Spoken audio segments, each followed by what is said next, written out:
History is filled with empires that rose to greatness, only to vanish into the sands of time.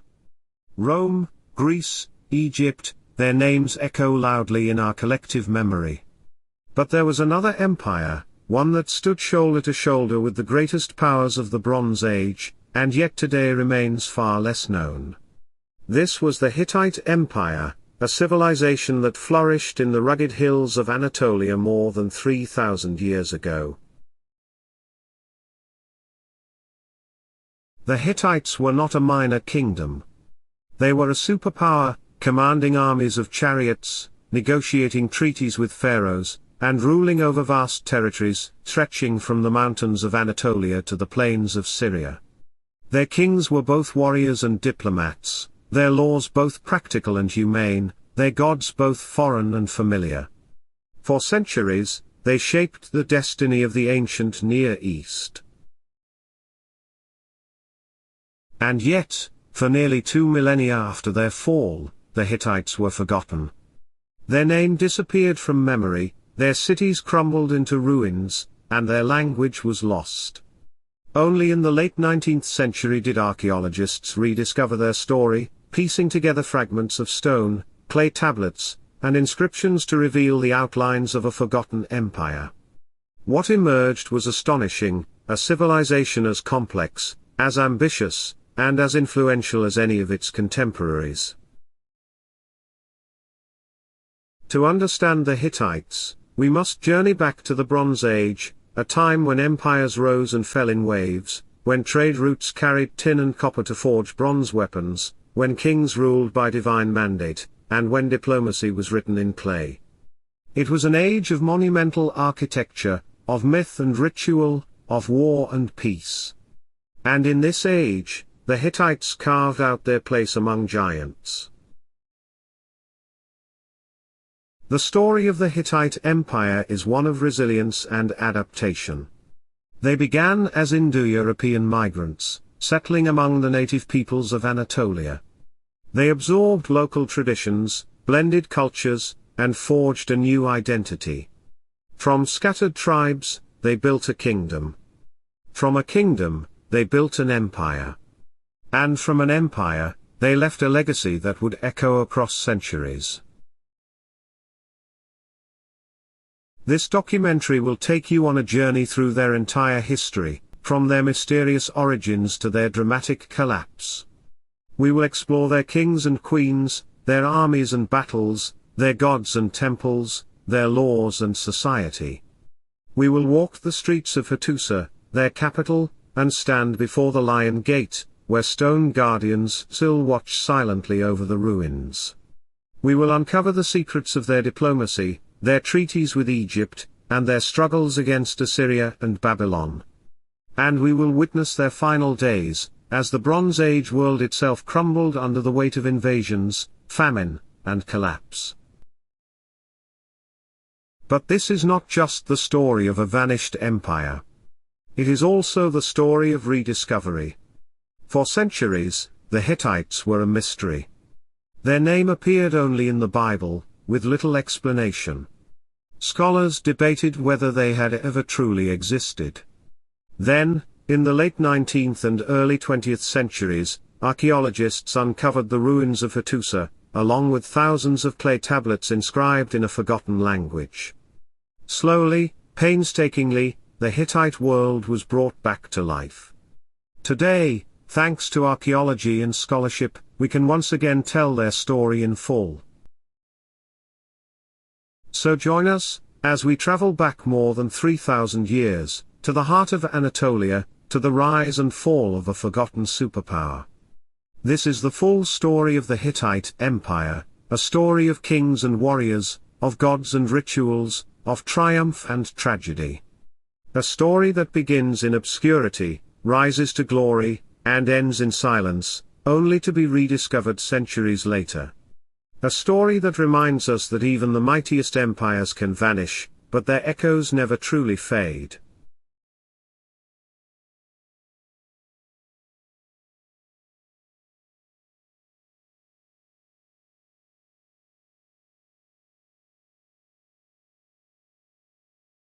To understand the Hittite Empire, we must first journey back to a time before empires, before kings ruled vast territories, before armies marched in formation, before treaties were etched in clay. We begin in the highlands of Anatolia, a rugged and fertile land that would one day cradle a civilization destined for greatness.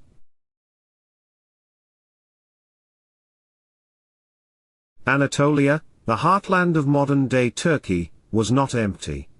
It was home to the Hattians, a native people whose language, religion, and customs shaped the spiritual landscape of the region. They worshipped earth and storm gods, built shrines from stone and timber, and lived in small fortified settlements. Their influence would echo through the centuries, even as new peoples arrived.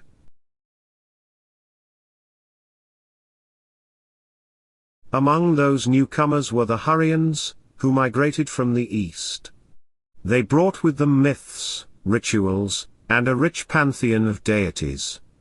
Their culture blended with the Hattians, creating a complex mosaic of beliefs and traditions. But the most transformative arrival came from the northwest, a wave of Indo-European migrants who spoke one of the earliest known branches of the Indo-European language family. These people would become the Hittites.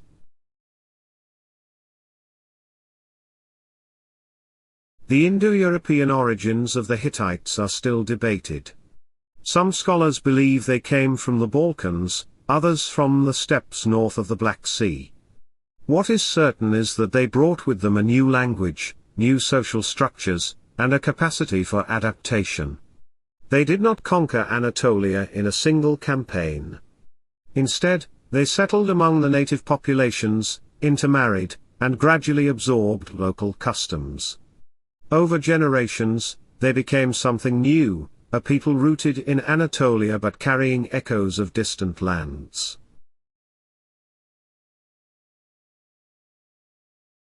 This cultural fusion gave rise to Hittite identity. Their language retained Indo-European grammar and vocabulary, but their religion blended Hittian and Hurrian deities. Their political institutions borrowed from Mesopotamian models, yet remained uniquely Anatolian. They were pragmatic, flexible, and deeply syncretic, qualities that would serve them well as they built their kingdom.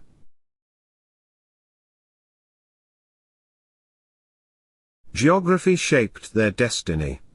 Anatolia's central plateau offered fertile soil for agriculture, while its mountains provided natural defenses.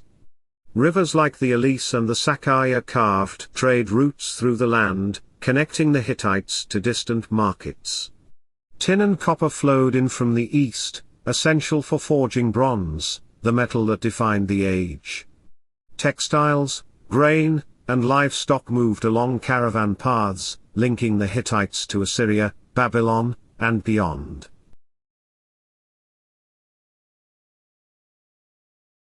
In these early centuries, the Hittites were not yet an empire. They were a collection of small kingdoms and tribal groups, each ruled by local chieftains. These leaders often clashed over territory, resources, and prestige.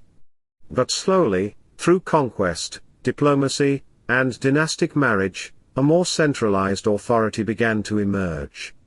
By around 1700 BC, a figure known as Labana, possibly legendary, possibly historical, began to unify the region. His successors would build upon this foundation, transforming scattered settlements into a kingdom.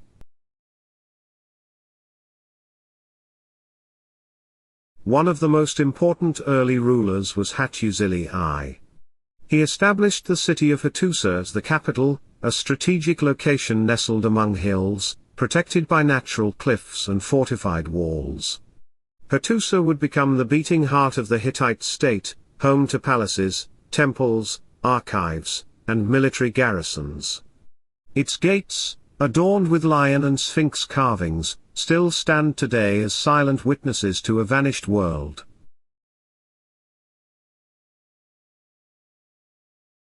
The Hittites were not only warriors, they were administrators and lawmakers. Even in these formative years, they began to codify laws that governed property, marriage, crime, and commerce. These laws reveal a society that valued order and fairness. Punishments were often fines rather than physical harm. Women had the right to own property, inherit land, and participate in legal proceedings. Slavery existed, but it was regulated. Contracts were written, witnessed, and archived. The Hittites were building not just a kingdom, but a legal and bureaucratic system that could sustain it.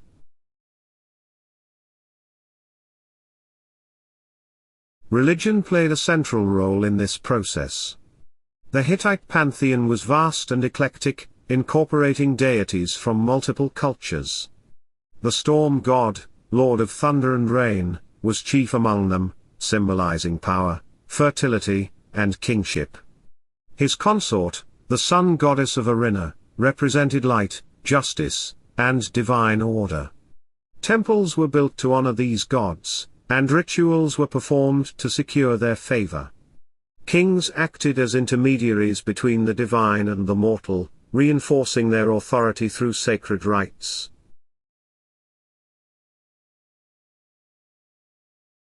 Daily life in early Hittite society was modest but structured. Most people lived in mud brick houses with flat roofs, clustered around courtyards. Families were patriarchal but not rigidly hierarchical. Children were educated in practical skills, farming, herding, and crafting. Bronze tools and weapons were forged in workshops, using tin and copper imported from distant lands. Pottery was decorated with geometric patterns, textiles were woven from wool and flax, and food was prepared from barley, wheat, lentils, and grapes.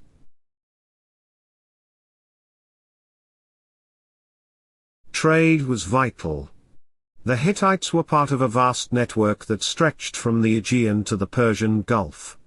Assyrian merchants brought tin and textiles, Babylonian traders exchanged grain and oil, Egyptian envoys carried gold and papyrus. The Hittites exported timber, livestock, and crafted goods. Their cities became hubs of commerce, where languages mingled, and cultures collided.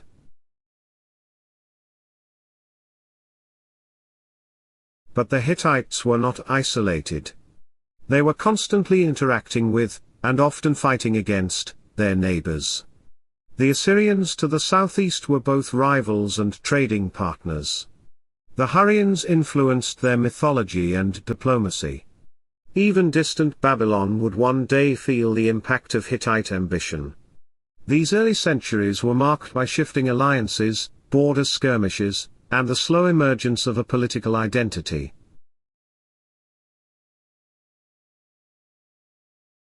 By the end of the Old Kingdom period, the Hittites had laid the foundations of an empire. They had a capital, a legal system, a pantheon, and a growing military. They had begun to record their history in cuneiform, inscribing tablets that would survive for millennia. They had established themselves as a force to be reckoned with, not yet dominant, but rising.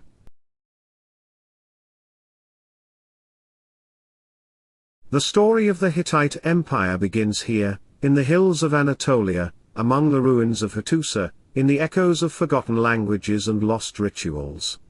It is a story of transformation, of cultural fusion, of ambition and resilience. From these humble beginnings, the Hittites would rise to challenge the greatest powers of the ancient world. Their journey, from obscurity to glory, had only just begun.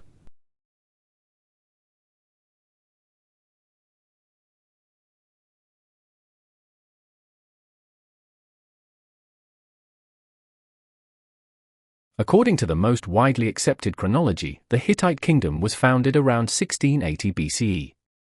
Its first ruler, at least in tradition, was Mursili I, a name that echoes through the annals of Hittite history like a half-remembered dream. But who was Mursili? Some scholars argue he was a real king, the first to unify disparate Hattian and Hittite tribes under a single banner. Others suggest Mursili was not a name at all, but a title, like Pharaoh or Caesar. If so, the man we call Mursili may have been someone else entirely, perhaps even Hattusili I, his supposed successor. The only surviving mention of Labana comes from the Telepinu proclamation, written nearly a century later. It describes a powerful figure who overwhelmed his enemies and made them borders of the sea. These poetic lines suggest conquest stretching from the Black Sea in the north to the Mediterranean in the south, a vast domain for a fledgling kingdom. Labana's wife was Tawananna, a name that would later become the dynastic title for Hittite queens. She was more than a consort, she was a priestess, a political figure, and possibly a regent. Her legacy endured long after Labana's name faded into ambiguity. Labana's reign was marked by expansion and consolidation.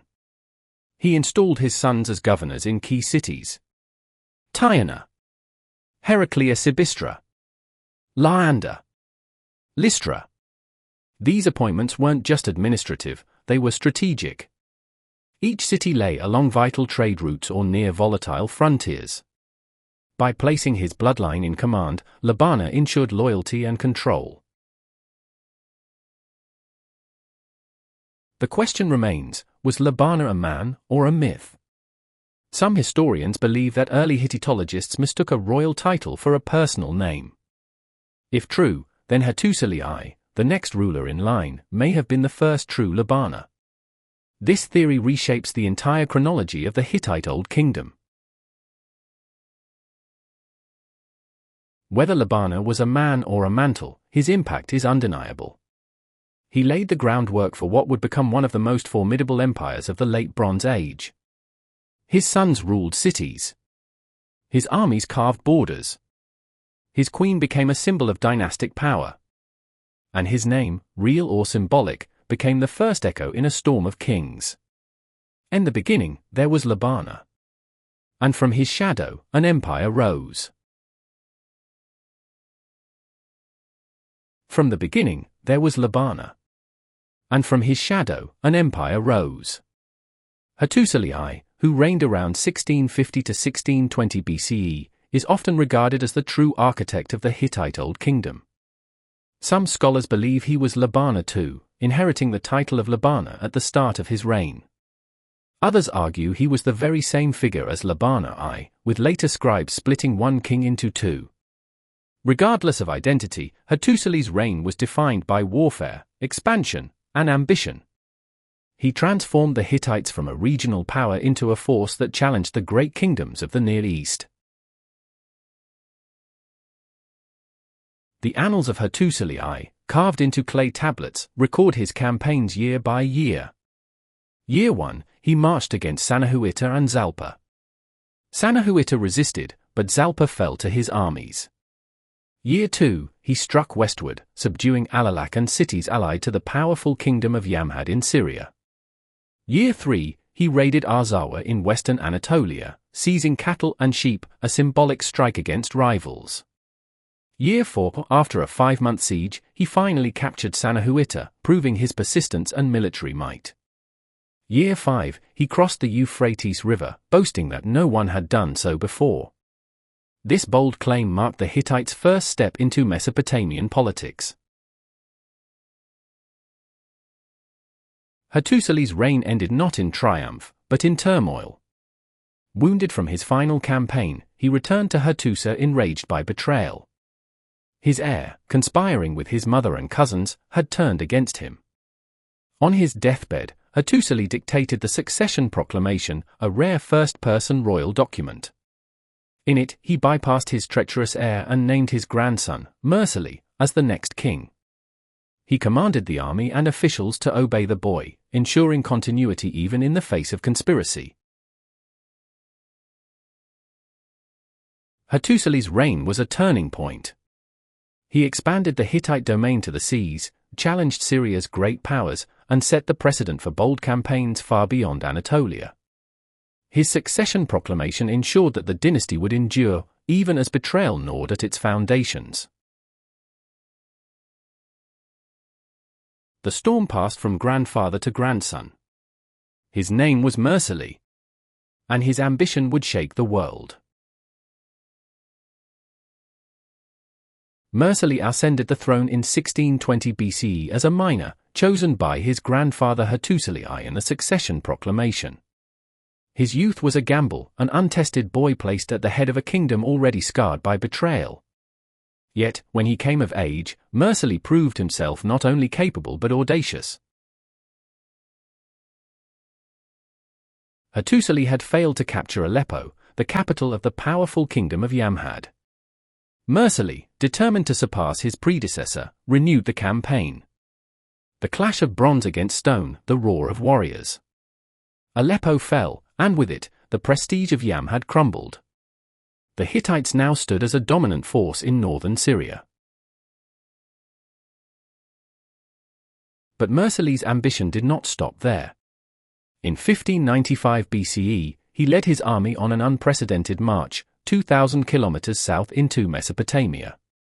His target, Babylon, the jewel of Hammurabi's dynasty. The reasons remain debated. Was it strategic to cripple a rival? Or personal, a bid to outshine Hattusili's legacy? Whatever the motive, the result was staggering. Yet Babylon lay too far from Anatolia. The Hittites could not hold it. The conquest was symbolic, a demonstration of reach, not permanence. Still, it marked the Hittites as a force capable of striking at the heart of Mesopotamia itself. Mursili's triumph was short-lived. Upon his return, he was assassinated in a conspiracy led by his brother-in-law, Hattusili I, and Zidantar I. Mursili's reign was brief but seismic. He achieved what his grandfather could not, and his march to Babylon remains one of the most daring campaigns of the Bronze Age. Yet his assassination revealed the fragility of Hittite politics, where ambition was matched only by treachery. The king who had marched 2,000 kilometers to sack Babylon was struck down not by foreign armies, but by betrayal within his own palace. His assassination marked the beginning of a dark cycle of bloodshed that would plague the Hittite dynasty. Hattusili was no ordinary courtier. As royal cupbearer, he held a position of trust and intimacy with the king. Married to Arapili, Mursili's sister, his ties to the royal family gave him legitimacy. With Mursili dead, Hattusili seized the throne. His reign was defined by both continuity and uncertainty. He inherited the militaristic traditions of his predecessors, but his path to power was stained with blood. Determined to maintain Hittite influence in the south, Hattusili journeyed to Carchemish, a strategic city on the Euphrates. His campaign was likely aimed at the Hurrians, longtime rivals of the Hittites. The outcome remains unclear. Some tablets suggest success, others silence. What is certain is that the Hittite grip on Syria began to weaken during his reign, as internal strife distracted the kingdom from external threats. Hattusili's reign ended as it began, with conspiracy. His co-conspirator, Zidantar, turned against him. Zidantar murdered Pisini, the legitimate heir, along with Pisini's children and servants. This massacre cleared Zidantar's path to the throne, leaving Hattusili's legacy overshadowed by treachery. Hattusili's reign illustrates the fragility of the Hittite throne. Though he sought to preserve the empire's power in Syria, his rule was undermined by the very conspiracies that had elevated him. His story is one of ambition, betrayal, and the dangerous intimacy of court politics. Zidantar, once a co-conspirator with Hattusili, turned his ambition against the royal line. He murdered Pisini, the legitimate heir, along with Pisini's children and closest servants. This massacre cleared his path to the throne. His reign, lasting about 10 years, circa 1560 to 1550 BCE, was marked less by conquest than by paranoia. The kingdom, already weakened by internal strife, began to lose its grip on distant territories. Zidantar's rule was remembered not for victories, but for treachery. Zidantar was killed by his own son, Amuna, who then seized the throne. Amuna's reign was troubled from the start. He fought sporadic wars with neighboring cities, but his campaigns lacked the decisive victories of Hattusili or Mursili. Instead, the land suffered. Records suggest famine, unrest, and the loss of considerable territory. The empire, once expanding to the seas, now contracted under the weight of betrayal and mismanagement. The decline of central authority opened the door for rivals. The Hurrians, a people from the mountainous regions along the upper Tigris and Euphrates, seized the opportunity. They captured Aleppo, reclaimed territories in Syria, and advanced into the coastal region of Adorned. The Hittites, distracted by internal conspiracies, could not resist. The empire's southern frontier collapsed, and with it, the prestige of the Hittite kings. At Amuna's death, the cycle of bloodshed continued. His sons, Titia and Hantali, were assassinated, paving the way for Huzziya to claim the throne. The Hittite Old Kingdom had entered a phase of chaos. Kings rose and fell not by conquest, but by conspiracy. The empire's foundations trembled, and its enemies pressed harder at its borders. The reigns of Zidanta and Amuna marked the beginning of the weak phase of the Old Kingdom. Their betrayals and failures eroded the empire's stability, leaving it vulnerable to external threats. Yet, even in decline, the Hittite dynasty endured. The storm had not passed, it merely gathered in silence, waiting for the next king to rise. At the death of Amuna, his sons Titia and Hantali were assassinated. Their deaths cleared the path for Huzziya, a second-rank son, to seize the throne. His reign was born of violence, and his legitimacy was fragile. The kingdom, already weakened by decades of conspiracies, continued to fracture. Huzziya ruled not as a conqueror, but as a survivor, his crown balanced on the edge of a blade. Around 1525 BCE, a new figure emerged, Telepinu. His reign marked the final chapter of the Old Kingdom. Unlike his predecessors, Telepinu sought not conquest, but stability. He won a few victories in southwestern Anatolia, often by allying with one Hurrian state against another. But his true legacy lay in reform. Telepinu issued a proclamation that attempted to codify succession laws, ensuring that the throne would pass in an orderly manner. His words were a plea for peace, a desperate attempt to halt the cycle of assassinations that had plagued the dynasty. Telepinu's reign lasted until about 1500 BCE. His reforms were significant, but they could not erase the scars of decades of betrayal. The Hittite kingdom entered a long, weak phase known as the Middle Kingdom, marked by diminished power and internal fragility. Yet Telepinu's proclamation endured. It became a cornerstone of Hittite political tradition, a reminder that even in chaos, kings sought order. The reigns of Huzziya and Telepinu symbolize the final struggle of the Old Kingdom. Huzziya's ascent through murder epitomized the dynasty's decay. Telepinu's reforms reflected a desperate attempt to save it. Together, they closed the first great chapter of Hittite history, a story of ambition, betrayal, and survival.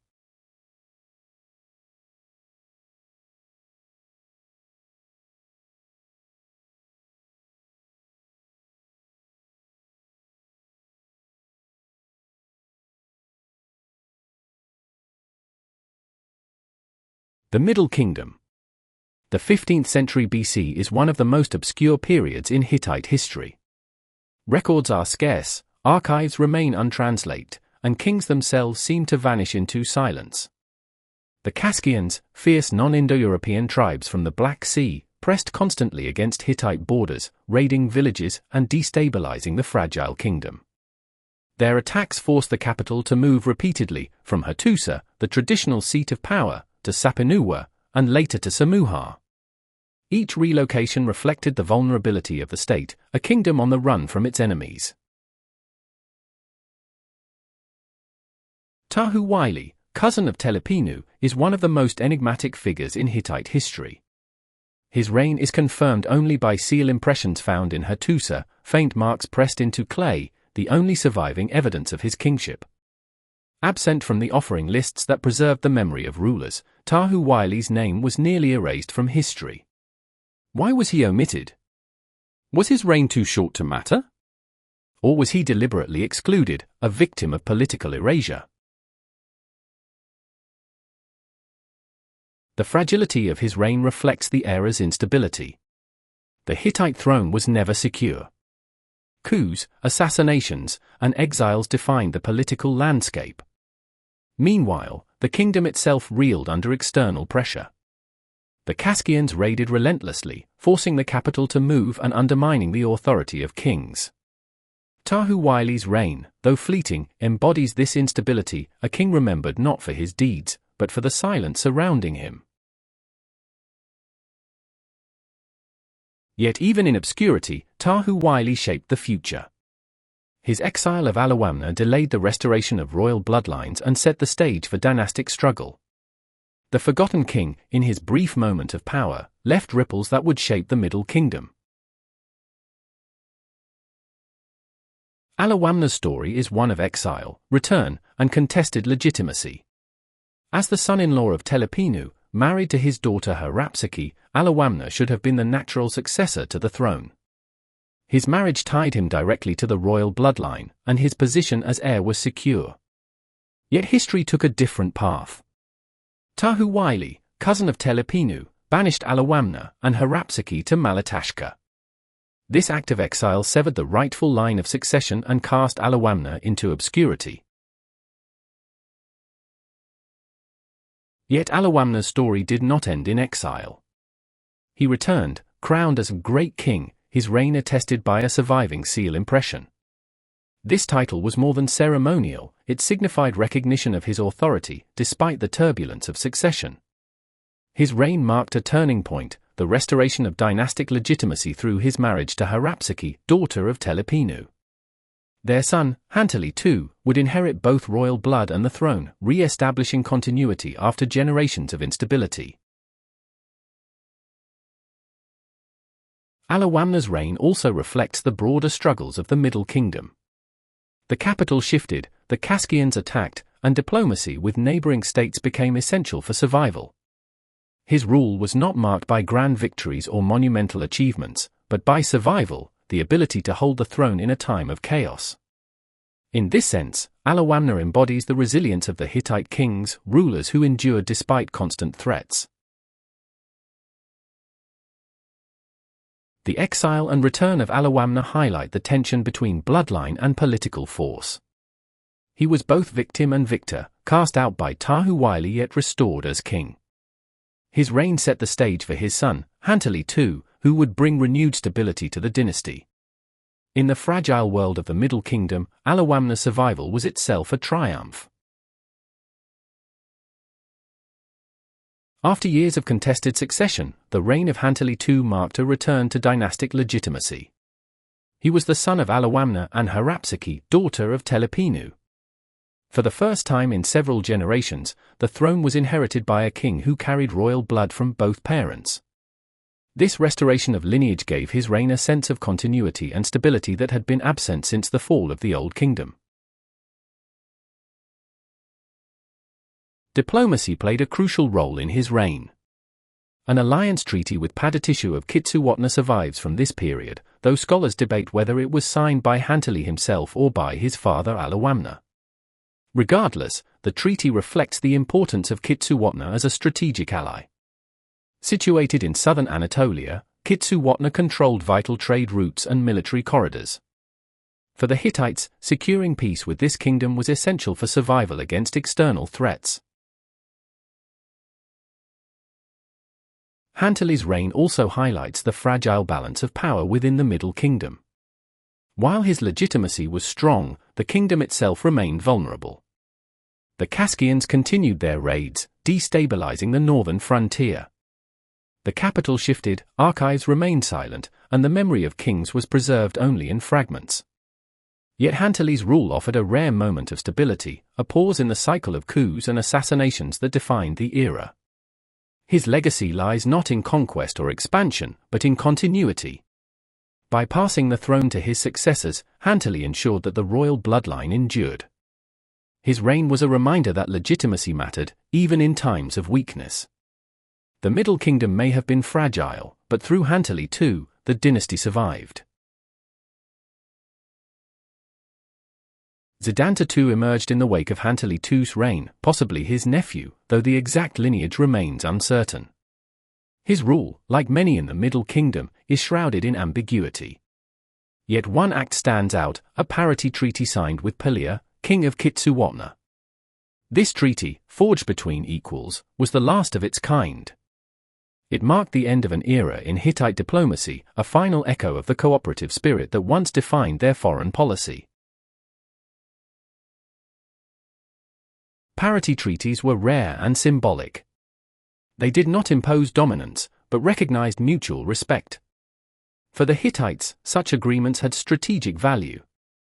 Kitsuwatna controlled key routes in southern Anatolia, and peace with its rulers meant stability in a volatile region. Zidanta's treaty with Pelea was a calculated move, a gesture of diplomacy in a time when war loomed ever closer.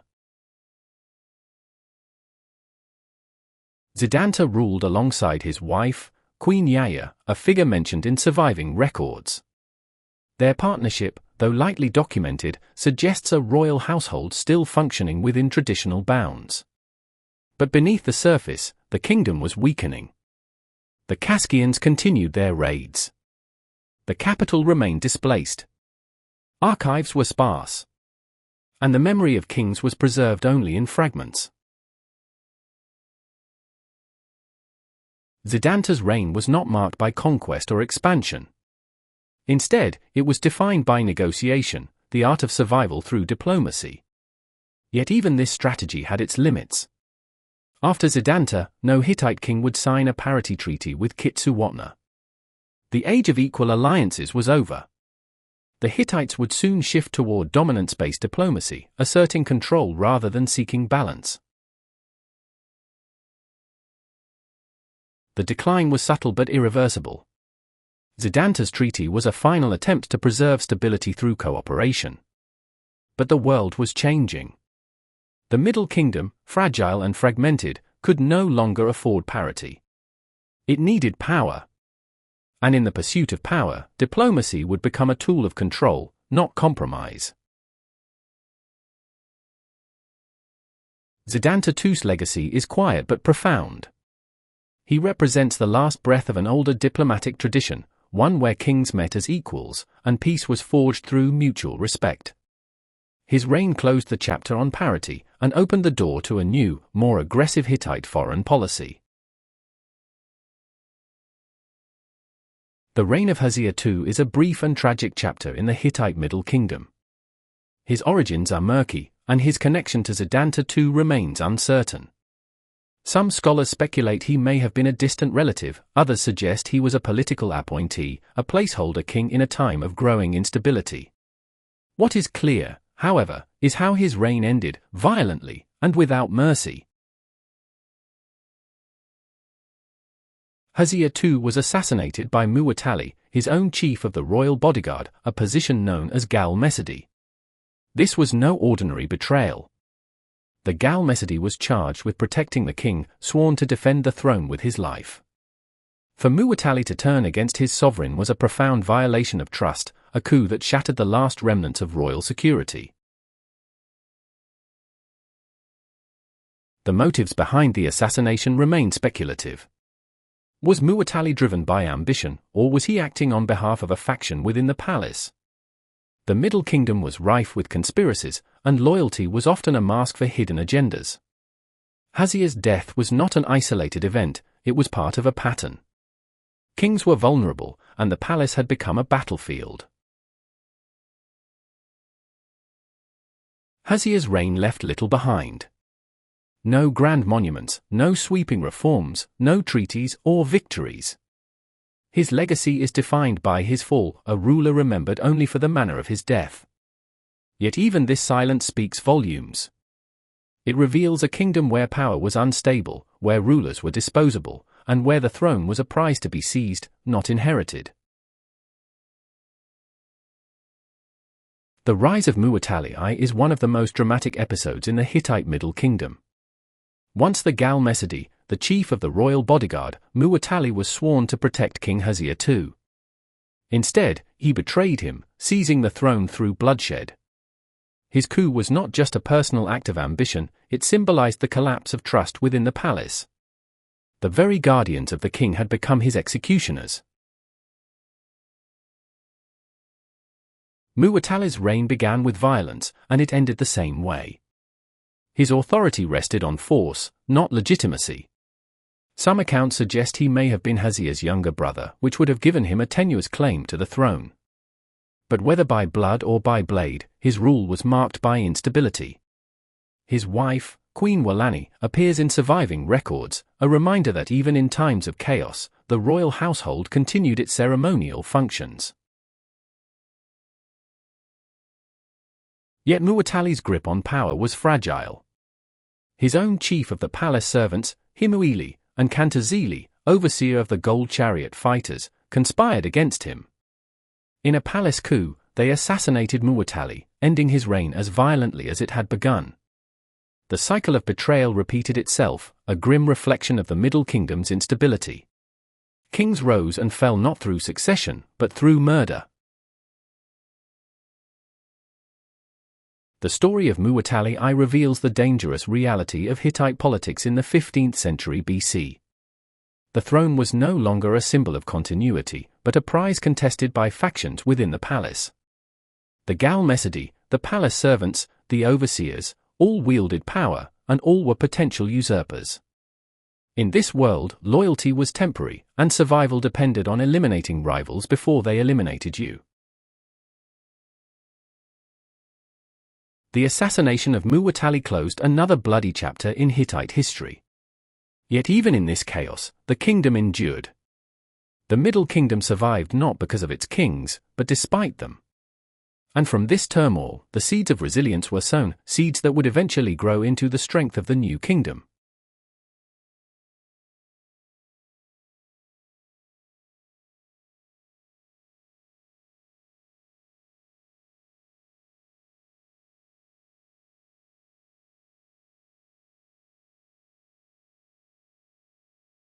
The throne of Hatti was a dangerous place.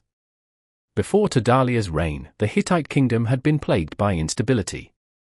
Palace conspiracies brewed in shadowed halls. Assassination struck down kings without warning. Nobles, generals, even family members could turn traitor. The murder of King Muwatalli was the latest in this bloody cycle. His death left the kingdom vulnerable, its leadership uncertain. Into this perilous world stepped Tidalia, a man destined to reshape the future of the Hittites. The throne of Hatti was no longer secure. To rule meant to survive constant threats. A king had to be strong, clever, and ruthless. Tidalia proved to be all three. He consolidated power, strengthening the authority of the monarchy. Where others had fallen to plots and daggers, Tidalia imposed order. He reorganized the kingdom, ensuring that loyalty to the great king was absolute. Tidalia's first priority was security. He knew that no empire could expand while vulnerable at home. The eastern frontier was exposed, a gateway for enemies to strike deep into Hittite lands. With determination, Tidalia secured these borders. Fortresses were reinforced, armies stationed, and alliances forged. By stabilizing the east, he ensured that no enemy could attack from behind. The Hittite heartland was safe. Once the eastern frontier was secure, Tidalia turned his gaze south, toward Syria. Syria was the jewel of the Near East. Its city sat astride the great trade routes connecting Mesopotamia, Anatolia, and Egypt. Whoever controlled Syria controlled wealth, influence, and the flow of goods across continents. For Tidalia, Syria was not just a frontier, it was the key to transforming Hatti from a fragile kingdom into a rising empire. Tidalia understood that conquest alone could not secure Syria. Instead, he wielded diplomacy as skillfully as the sword. He forged alliances with Syrian states and with the kingdom of Kitsuwatna, a crucial partner in southern Anatolia. Some treaties were equal partnerships, recognizing mutual strength. Others reduced smaller kingdoms to vassals, binding them to Hatti's authority. This system of treaties and vassalage became the foundation of the Hittite Empire. Local kings retained their thrones, but they owed loyalty to the great king. Tribute flowed into Hattusa, armies were pledged to Hittite campaigns, and the empire grew without the need to occupy every city with soldiers. These treaties were more than political agreements. They were sacred contracts, witnessed by the gods. Breaking them was not just rebellion, it was sacrilege. Through this network of vassals, Tadalia created a system that allowed the Hittites to control vast territories with efficiency. It was a model of empire building that blended diplomacy, religion, and military might. This system of treaties and vassalage became the foundation of the Hittite Empire. Local kings retained their thrones, but they owed loyalty to the great king. Tribute flowed into Hattusa, armies were pledged to Hittite campaigns, and the empire grew without the need to occupy every city with soldiers. For the first time, the Hittites stepped onto the stage of international diplomacy. No longer an isolated Anatolian kingdom, they began to interact with the great powers of the age. There is evidence that Tadalia may have made agreements with Egypt during the reign of Pharaoh Thutmose III, one of the most powerful rulers of the New Kingdom. If true, this marked the beginning of Hittite involvement in the grand politics of the Near East. This system of treaties and vassalage became the foundation of the Hittite Empire. Local kings retained their thrones, but they owed loyalty to the great king. Tribute flowed into Hattusa, armies were pledged to Hittite campaigns, and the empire grew without the need to occupy every city with soldiers.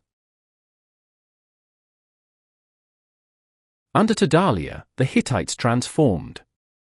What had been a fragile kingdom, vulnerable to conspiracies and assassinations, became a rising empire. The monarchy was strengthened.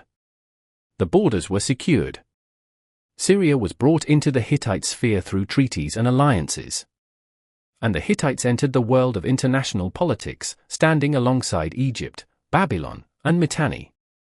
Tadalia's reign was the turning point. He laid the foundations for the empire that his successors would expand. His vision of a network of vassal kings, bound by loyalty and tribute, became the backbone of Hittite power. The Hittite Empire had begun.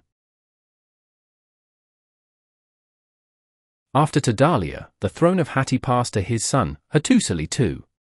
He was young, untested, and stepping into the role of great king at a time when the empire's future hung in the balance.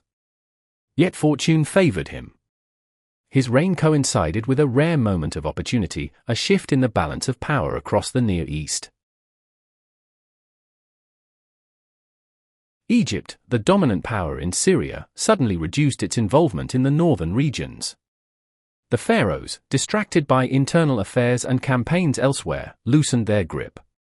This created a power vacuum, a gap in authority that ambitious rulers could exploit. For Hattusili, it was the perfect chance to expand Hittite influence beyond Anatolia and into the rich lands of Syria. Though young, Hattusili proved decisive. He recognized that Syria was not just another frontier, it was the crossroads of civilizations. Trade routes from Mesopotamia, Anatolia, and Egypt converged there. Whoever controlled Syria controlled wealth, diplomacy, and prestige. Hattusili moved quickly. He intervened in the affairs of Aleppo, a city of immense strategic importance, and extended Hittite influence into other Syrian states. Unlike many rulers, Hattusili did not rely solely on conquest. He understood that endless war drained resources and weakened the empire. Instead, he offered local kings a bargain. Remain on your throne. Pay tribute to Hatti. Support Hittite campaigns when called upon. In return, these rulers retained their autonomy and prestige. This system of vassalage transformed the Hittite Empire into a web of alliances. Cities across Syria pledged loyalty, not because they were crushed under Hittite armies, but because they saw advantage in aligning with a rising power. By the end of Hattusili's reign, the Hittite presence in Syria was undeniable. Aleppo and other states had fallen under Hittite influence. The empire now controlled a corridor stretching deep into the Levant. This expansion was not just territorial, it was cultural. Syrian gods, traditions, and languages began to intermingle with Hittite society. The empire became more cosmopolitan, more connected to the wider world. The story of Hattusili II is the story of opportunity seized. A young king, facing a world in flux, recognized the moment and acted decisively. Through treaties, alliances, and calculated interventions, he transformed the Hittite Empire into a force that could rival Egypt itself. The Syrian opportunity was not just a chapter in Hittite history, it was the turning point that propelled the empire toward greatness. The next king, Tudalia II, inherited not peace, but peril. His kingdom was surrounded by enemies, and his reign would be defined not by treaties or diplomacy, but by the clash of armies. This was the age of war, a time when the Hittite Empire fought desperately to survive on every frontier. In western Anatolia, a powerful confederation known as Arzawa challenged Hittite control. Arzawa was no minor foe, it was a coalition of cities and tribes, united in defiance of Hatti. Tudalia marched west with determination. The campaigns were brutal, but the Hittites prevailed. Arzawa was defeated, its warriors captured, its weapons seized. Caravans of prisoners and military equipment were brought back to Hattusa, the capital. While Tudalia fought in the west, another enemy struck from the north, the Kaska tribes. The Kaska were mountain warriors, living in the forests and rugged terrain north of Hatti. They were fierce, elusive, and relentless. Unlike settled kingdoms, the Kaska had no great cities to besiege, no palaces to capture. They fought as raiders, striking suddenly, burning temples, plundering towns, and vanishing back into the wilderness. For the Hittites, the Kaska were among their greatest enemies. Tudalia spent years fighting them, defending his kingdom from constant raids. The reign of Tudalia II was a time of ceaseless conflict. In the west, Arzawa threatened Hittite control. In the north, the Kaska tribes raided relentlessly. Within the empire, revolt simmered among relocated captives. Every frontier demanded attention. Every campaign drained resources. Tudalia's reign was not one of expansion and diplomacy, but of survival. Though his reign was consumed by war, Tudalia II's efforts ensured that the Hittite Empire endured. He fought on multiple fronts, suppressed revolts, and resisted the relentless Kaska. His legacy was not one of glory or expansion, but of survival. Without his determination, the empire might have collapsed under the weight of its enemies. After Tudalia II, the throne of Hatti passed to Anuwanda. His reign was not marked by triumphs of conquest, but by constant struggle. The empire was beset by enemies abroad and betrayal within. Anuwanda's years as king were defined by crisis, rebellion, and the desperate fight to hold the empire together. One of Anuwanda's greatest challenges came not from foreign powers, but from his own vassals. The Hittite system relied on loyalty oaths and treaties, binding local rulers to the great king. Yet not all vassals honored their word. The most troublesome of all was Madawata, a ruler in western Anatolia. Madawata was cunning, ambitious, and treacherous. Time and again, he betrayed the Hittite king. He forged alliances with enemies, attacked neighboring kingdoms, and dragged the region into chaos. Anuwanda was forced to intervene repeatedly, sending armies to suppress Madawata's schemes. Yet the rebel ruler remained a thorn in the empire's side, a reminder of how fragile vassal loyalty could be. While Anuwanda struggled with rebellious vassals in the west, the north was under siege. The Kaska tribes, fierce mountain warriors, raided Hittite lands with relentless fury. They struck at cities, plundered villages, and desecrated temples. Their attacks were so devastating that important religious centers had to be abandoned. For the Hittites, the Kaska were more than enemies, they were a constant terror, a force that threatened the very heart of the kingdom. Faced with rebellion and invasion, Anuwanda turned not only to armies but to the gods. Together with his queen, he prayed for divine aid. Rituals were performed, sacrifices offered, and loyalty oaths demanded from commanders and governors. The king sought to bind his people spiritually as well as politically. In times of crisis, faith became a weapon, a shield against despair. Meanwhile, in Syria, the situation worsened. Egypt and Mitanni, two great powers of the Near East, formed alliances and divided the region between them. Hittite influence in Syria diminished. Cities that had once pledged loyalty to Hatti now looked to Egypt or Mitanni for protection. For a time, the Hittite Empire lost its grip on Syria, retreating from the international stage it had only recently entered. Anuwanda's reign revealed the vulnerabilities of the Hittite system. Vassals could betray, enemies could raid, and foreign powers could eclipse Hatti's influence. Yet despite these challenges, the empire endured. Anuwanda's resilience, his reliance on ritual, and his determination to hold the kingdom together kept the Hittites alive during one of their darkest chapters.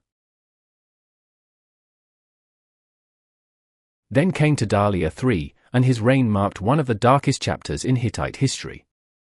The empire, once ambitious and expanding, now faced enemies on every frontier. This was the time remembered as the Dark Age of Hatti. The kingdom was besieged from all sides. From the north, the relentless Kaskad tribes. From the west, the Confederation of Arzawa. From the northeast, the warriors of Hattusili. And across Anatolia, smaller states rose in revolt. This era became known as the time of the concentric invasions, when enemies attacked Hatti from every direction at once.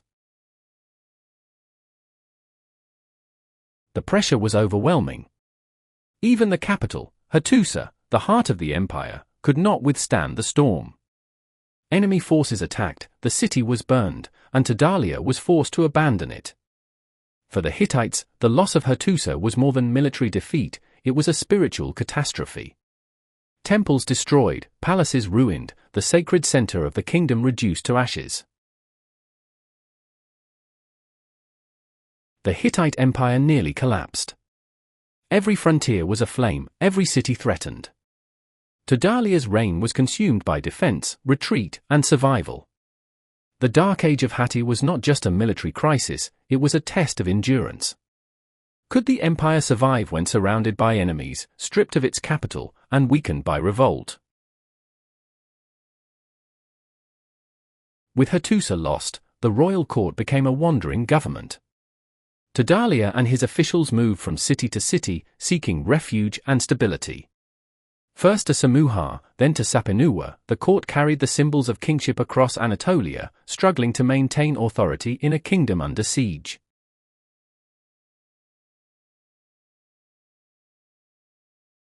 Out of the ashes of the Dark Age rose a man who would transform the destiny of the Hittite Empire. His name was Suppiluliuma I. Trained in the desperate wars of Hattusili III's reign, Suppiluliuma had proven himself as a brilliant general. Now, as king, he would lead the Hittites from near collapse to their greatest age of power. Suppiluliuma inherited a kingdom scarred by invasion and rebellion. The capital, Hattusa, had been burned. Enemies still threatened from every frontier. His first task was survival. He rebuilt fortresses, restored temples, and reorganized the army. Suppiluliuma understood that the empire could not expand until its heart was secure. Once stability returned, Suppiluliuma turned to the enemies who had plagued Hatti. In the west, he struck against Arzawa, breaking their confederation and restoring Hittite dominance. In the north, he fought the Kaskad tribes, driving them back from the vulnerable frontiers. In the east, he confronted Hattusili, securing the mountain passes that had long threatened the empire. Through relentless campaigns, Suppiluliuma reasserted Hittite control across Anatolia. But Suppiluliuma's true ambition lay beyond Anatolia, in Syria. Syria was the crossroads of the Near East, rich in trade and culture. Yet it was dominated by the great powers of Egypt and Mitanni. Suppiluliuma saw an opportunity to challenge them both. He launched campaigns into northern Syria, intervening in the affairs of cities like Aleppo and Carchemish. Through war and diplomacy, he brought these states under Hittite influence. Suppiluliuma's greatest triumph came against the kingdom of Mitanni. Once a formidable rival, Mitanni had weakened through internal strife. Suppiluliuma seized the moment. With decisive campaigns, he shattered Mitanni's power, reducing it to a vassal state. The Hittites now stood as the dominant force in northern Syria. Suppiluliuma was not only a warrior, he was a master diplomat. He forged treaties with local rulers, turning them into loyal vassals. His sons were installed as governors in key cities, ensuring dynastic control. Through this system, the Hittite Empire expanded not just by conquest, but by diplomacy. Tribute flowed into Hattusa, armies were pledged to Hittite campaigns, and the empire grew stronger than ever before. Suppiluliuma's rise inevitably brought him into conflict with Egypt. The two powers vied for control of Syria, each seeking dominance over its wealthy cities. Though direct battles were rare, their rivalry defined the politics of the age. Suppiluliuma's victories in Syria marked the beginning of a long struggle between Hatti and Egypt, a struggle that would shape the destiny of the Near East. Evidence of this rivalry survives in the Amarna letters, clay tablets of diplomatic correspondence between Egypt and its neighbors. In these letters, Syrian kings pleaded for Egyptian aid against Suppiluliuma's advances. Yet Egypt, distracted by its own troubles, often failed to respond. This allowed Suppiluliuma to tighten his grip on Syria, further expanding Hittite influence. By the end of Suppiluliuma's reign, the Hittite Empire had risen from near collapse to become one of the greatest powers of the ancient world. From Anatolia to Syria, from the mountains of the north to the plains of the Levant, Hittite authority was recognized and feared. Suppiluliuma had transformed the empire into a rival of Egypt itself. During the reign of Suppiluliuma I, one of the most dramatic and mysterious events in ancient history unfolded. It began not on the battlefield, but with a letter, an appeal from Egypt that would change the fate of the Hittite Empire. The widow of an Egyptian pharaoh, likely Queen Ankhesenamun, wife of the boy king Tutankhamun, sent a message to Suppiluliuma. In it, she made a shocking request. She asked the Hittite king to send one of his sons to Egypt, to marry her and become pharaoh. This had never happened before in history. A queen of Egypt, the most powerful kingdom of the age, reaching out to a foreign ruler for a husband and king. Suppiluliuma was astonished. Could this be real? Was it a trap? Egypt and Hatti were rivals, locked in competition for Syria. The idea that Egypt's queen would invite a Hittite prince to rule seemed almost unbelievable. At first, Suppiluliuma hesitated. But after sending envoys to confirm the request, he agreed. He chose his son, Prince Sananza, to journey to Egypt and claim the throne. But tragedy struck. On the journey to Egypt, Prince Sananza was murdered. The details remain shrouded in mystery. Was he ambushed by Egyptian factions? Betrayed by rivals? Or deliberately killed to prevent a foreigner from becoming pharaoh? Enraged, Suppiluliuma launched military campaigns against Egyptian territory in Syria. His army struck at Egyptian garrisons, capturing cities and taking prisoners. The rivalry between Hatti and Egypt, already fierce, now became personal. The murder of Sananza had turned diplomacy into vengeance. But hidden within these victories was a deadly curse. Prisoners captured during the wars carried with them a plague. The disease spread across the Hittite Empire, devastating cities and villages. It lingered for decades, killing thousands. Even Suppiluliuma himself fell victim, along with his son and successor, Anatolia II. The empire had reached its greatest power, and then disaster struck. Suppiluliuma's boldness had brought the Hittites to the height of their influence, but the plague weakened the empire from within. The loss of Suppiluliuma and Anatolia II left the throne vulnerable, passing to a younger son, Mursili II, who would inherit both the glory and the crisis of his father's reign.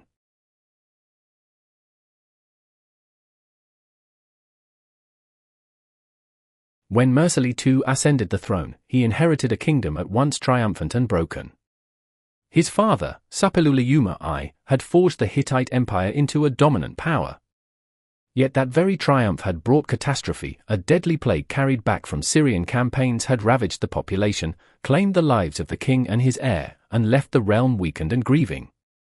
Mursili's task was stark: restore an empire shaken by disease, rebellion, and the loss of its greatest leader. Mursili was young, but he was tempered by crisis.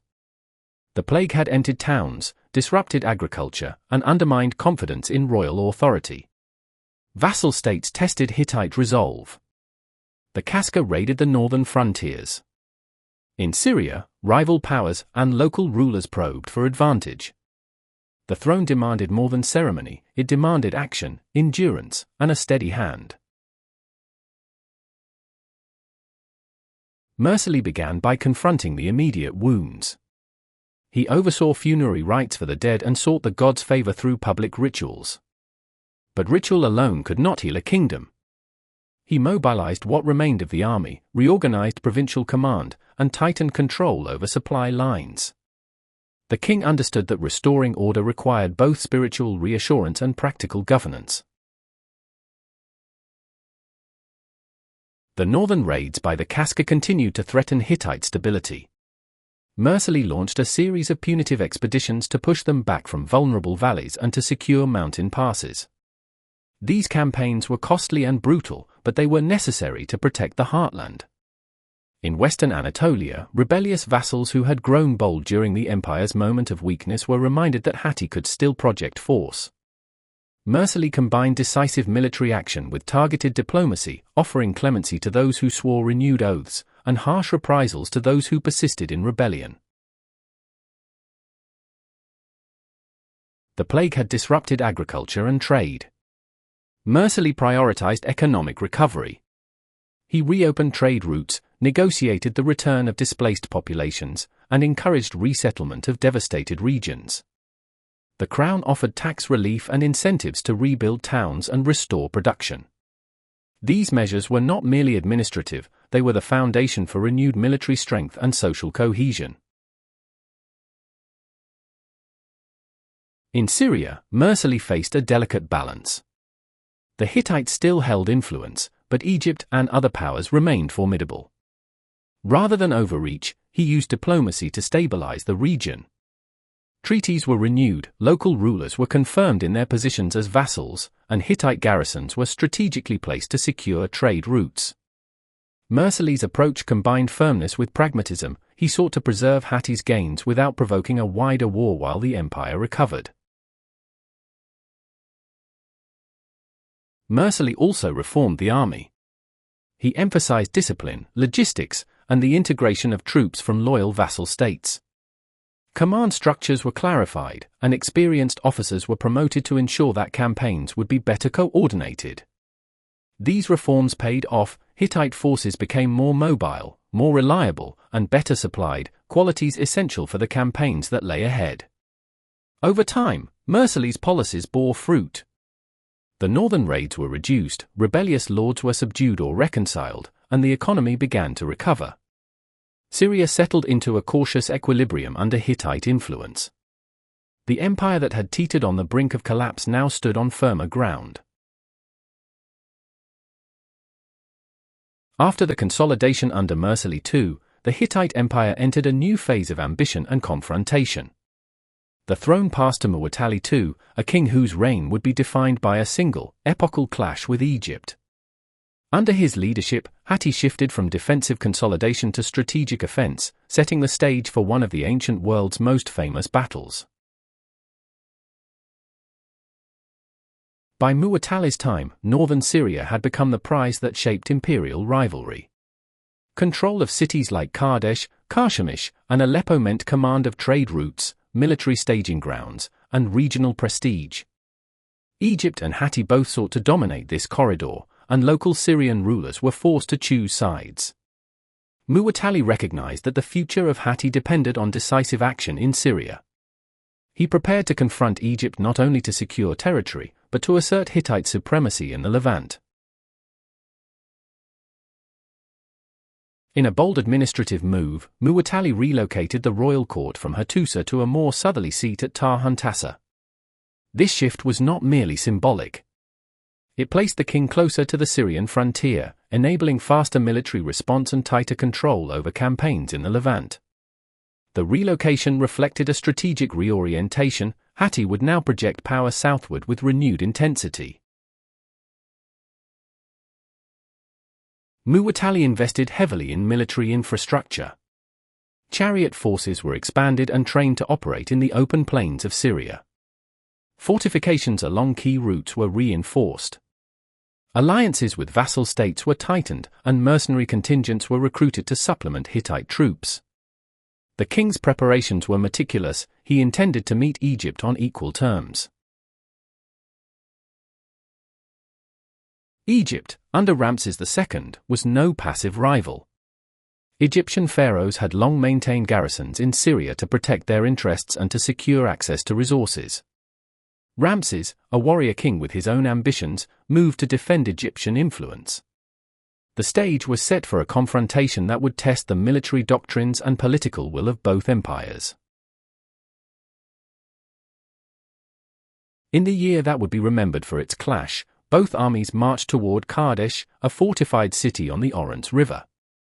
Kadesh was a strategic linchpin. Control of the city meant control of the surrounding plains and the trade arteries that fed both empires. Muwatalli positioned his forces to intercept Egyptian movements, while Ramses advanced with confidence. The two great armies were about to collide in a battle that would echo through history.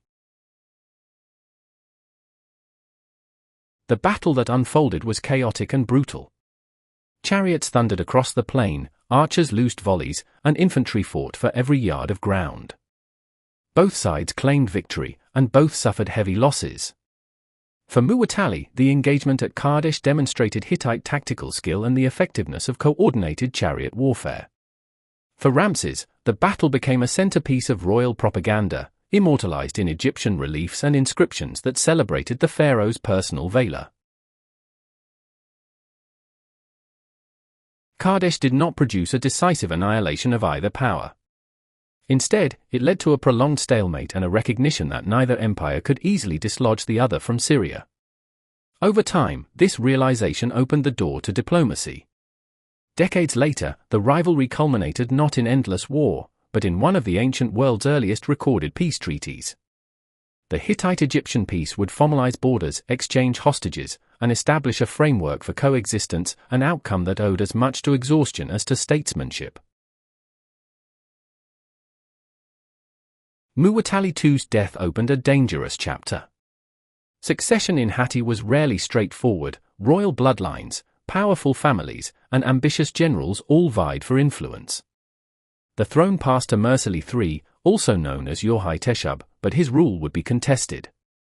Court factions formed around competing visions for the empire, some favoring continued southern campaigns, others urging consolidation and internal reform. Power in Hattusa depended on more than lineage. It depended on the loyalty of commanders, the support of provincial governors, and the ability to command respect in ritual and law. In this volatile mix, rivalries hardened into open conflict. From this turmoil emerged Hattusili, a royal prince and seasoned commander. He challenged Mursili's authority, arguing that the empire needed decisive leadership and a return to stability. Hattusili's claim was not merely personal ambition, it was backed by military success and the loyalty of key officials. The struggle that followed was both political and military, a contest to determine who would steer Hatti through a precarious era.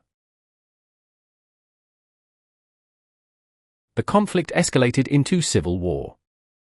Hattusili's forces moved against the capital supporters. Mursili, finding his position untenable, fled into exile, first to Aleppo, then beyond. The palace changed hands, loyalties shifted, the fabric of Hittite governance was strained. Civil strife left scars across the countryside and weakened Hatti's ability to project power abroad. Yet Hattusili's victory did not end the need for diplomacy. The empire required stability, and Hattusili recognized that legitimacy had to be secured not only by force but by law and ritual. He sought to reconcile fractious elements of the elite, to restore the sanctity of the throne, and to reassert Hittite authority in Syria. His rule would be pragmatic, balancing military firmness with negotiated settlements and strategic marriages. From the turmoil of succession and civil war emerged a new ruler, Hattusili III. His reign marked a turning point in Hittite history. Where his predecessors had fought endless battles, Hattusili sought stability. His era would be remembered not for conquest, but for diplomacy, reconciliation, and one of the most remarkable treaties of the ancient world. Hattusili's rise was not simple. He had seized power from his nephew, Mursili III, and needed to prove his legitimacy. He consolidated authority by rewarding loyal commanders, reaffirming oaths of allegiance, and restoring confidence in the monarchy. His wife, Hattusa, played a crucial role. Her wisdom and influence strengthened the royal household and gave the court a new sense of stability. Hattusa was more than consort, she was co-ruler. A priestess by training, she brought spiritual authority and political acumen. Together, she and Hattusili formed a partnership that guided the empire through turbulent times. Her involvement in diplomacy, treaties, and administration was unprecedented, making her one of the most powerful queens of the ancient Near East. The rivalry with Egypt had defined Hittite foreign policy for generations. Yet Hattusili recognized that perpetual war drained resources and weakened both empires. Pharaoh Ramses II, too, had learned the cost of conflict. The two great powers began to negotiate. The result was extraordinary: the Hittite-Egyptian peace treaty, signed around 1259 BCE. This treaty promised mutual non-aggression, established fixed borders, and even included clauses for the extradition of fugitives. It is the earliest known surviving international peace treaty in history. The treaty was more than words on clay. It symbolized a new era of diplomacy. Envoys traveled between Hattusa and Ramesses. Royal families exchanged letters and gifts. Eventually, the bond was sealed by marriage. The Hittite princess wed Ramses II, uniting the two dynasties in alliance. This peace allowed both empires to focus inward, Egypt on monumental building projects, Hatti on consolidating its territories and strengthening administration. With external threats reduced, Hattusili turned to internal governance. He reinforced provincial administration, ensured loyalty through oaths, and restored temples destroyed in earlier wars. The empire's infrastructure, roads, fortresses, and granaries, was repaired and expanded. The partnership of king and queen gave the realm a sense of balance, Hattusili as military leader and statesman, Hattusa as spiritual guide and diplomat. Together, they stabilized Hatti during a time when collapse had once seemed inevitable. Hattusili III's reign is remembered as the Age of Peace. He transformed Hatti from a war-torn state into a respected partner in international politics. The treaty with Egypt stands as his greatest achievement, a document that still survives today, carved into stone and clay, a testament to the possibility of peace between rivals. After the diplomacy of Hattusili III, the throne passed to his son, Tadallia IV. His reign marked the height of Hittite ambition, an age of monumental building, renewed campaigns, and fierce rivalry with the rising power of Assyria. Tadallia sought not only to preserve the peace his father had secured, but to project Hatti's strength across the Near East. Tadallia IV is remembered for his grand building projects.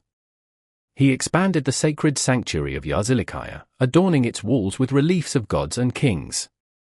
These carvings proclaim the divine legitimacy of the Hittite monarchy and the empire's place in the cosmic order. Temples, fortresses, and palaces were restored or rebuilt, reinforcing both spiritual authority and political control. Architecture became a statement of power, visible proof that Hatti was not merely surviving, but thriving. Yet Tidalia's reign was not only about monuments. The geopolitical landscape was shifting. Assyria, once a secondary power, was rising rapidly in Mesopotamia. Its kings expanded aggressively, threatening Hittite influence in the east. Tidalia launched campaigns to check Assyrian advances and to secure Hittite dominance in border regions. These wars were fierce, and though victories were won, Assyria proved a formidable rival. The balance of power in the Near East was beginning to change. In Syria, Tidalia worked to maintain the fragile equilibrium established by his father. Treaties were renewed, vassals reaffirmed their loyalty, and Hittite garrisons continued to guard key trade routes. Yet Assyrian pressure and local unrest made the task increasingly difficult. The empire's southern frontier demanded constant vigilance.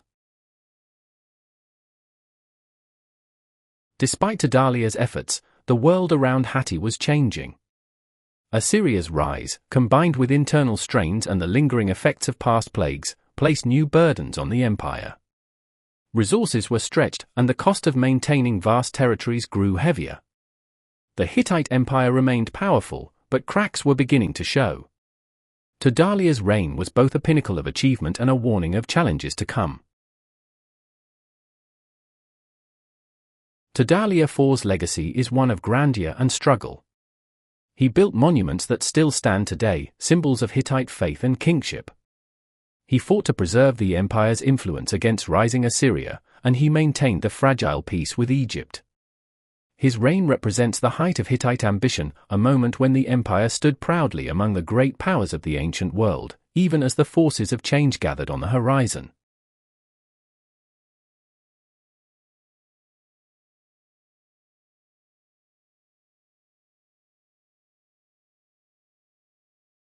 After the grandeur of Tidalia IV, the Hittite Empire entered its final chapter. What had once been a realm of monumental power and international prestige began to falter. External pressures, internal weakness, and the rise of new rivals combined to push Hatti toward collapse. This was the twilight of the Hittite world. After the grandeur of Tidalia IV, the Hittite Empire entered its final chapter. What had once been a realm of monumental power and international prestige began to falter. External pressures, internal weakness, and the rise of new rivals combined to push Hatti toward collapse. This was the twilight of the Hittite world. Also, in Mesopotamia, Assyria rose as a formidable force. Its kings expanded aggressively, conquering territories and threatening Hittite influence in Syria and the east. Where once Hatti had dominated, Assyria now pressed forward, challenging the empire's authority and draining its resources. Syria, the jewel of the Near East, slipped from Hittite hands. Assyrian expansion and Egyptian diplomacy eroded Hatti's influence. Cities that had once pledged loyalty to the great king now turned elsewhere for protection. The empire's southern frontier, once the stage of triumph, became a zone of retreat. Inside the empire, cracks widened. The cost of maintaining vast territories strained the treasury. Food shortages and famine weakened the population. Vassal states grew restless, testing the limits of loyalty. The once strong system of treaties and oaths began to unravel as local rulers sought independence or aligned with stronger neighbors. Anuwanda turned to the gods, performing rituals and prayers to seek divine aid. Yet his reign was too short to reverse the decline. He died young, leaving the throne to his brother, Suppiluliuma II, the last great king of Hatti. Suppiluliuma II faced a world transformed. Assyria had risen as a dominant power in Mesopotamia, pressing against Hittite influence in Syria. At the same time, new threats emerged from the sea. The mysterious sea people swept across the Mediterranean. They raided ports, destroyed cities, and disrupted trade networks that had sustained empires for centuries. Egypt barely survived its onslaught. For Hatti, already weakened by famine and Assyrian pressure, the raids were devastating. Coastal settlements burned, and the empire's lifelines were cut. Hattusa, once the proud capital of the Hittite Empire, did not fall in a single dramatic siege but faded slowly into silence. Famine, plague, and relentless raids drained its strength, while Assyria rose in the east and the Sea Peoples disrupted trade. Granaries emptied, temples grew quiet, and the royal court dissolved as citizens drifted away to safer lands. By the late 12th century BCE, the mighty city was abandoned, its palaces crumbling, its archives lost, leaving only ruins to whisper of kings, treaties, and rituals. The desertion of Hattusa marked not just the end of a city, but the twilight of an empire.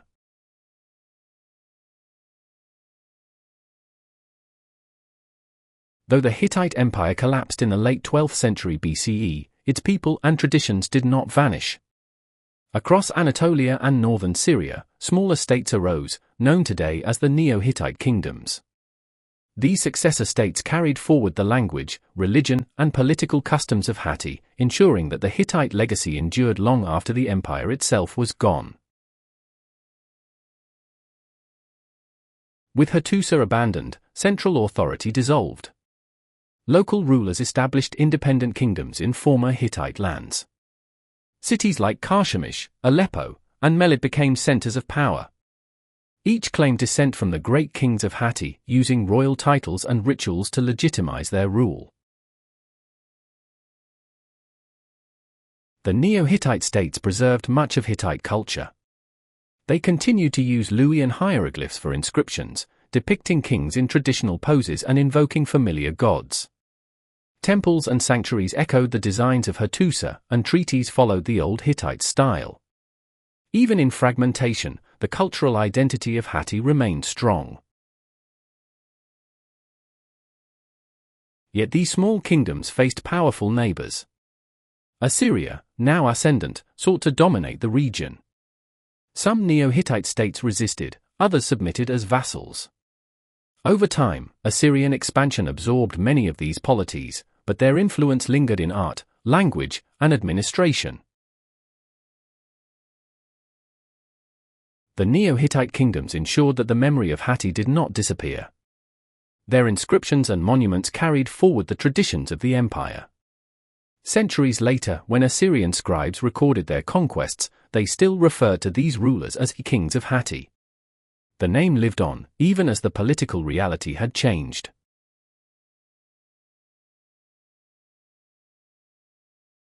The Hittite Empire rose from the rugged hills of Anatolia to stand among the greatest powers of the Bronze Age. It forged treaties with Egypt, clashed with Assyria, and carved its gods into stone at Yazilikaya.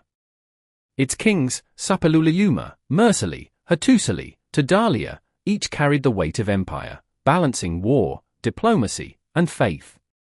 Yet even the mightiest walls could not withstand famine, plague, rebellion, and the relentless march of history.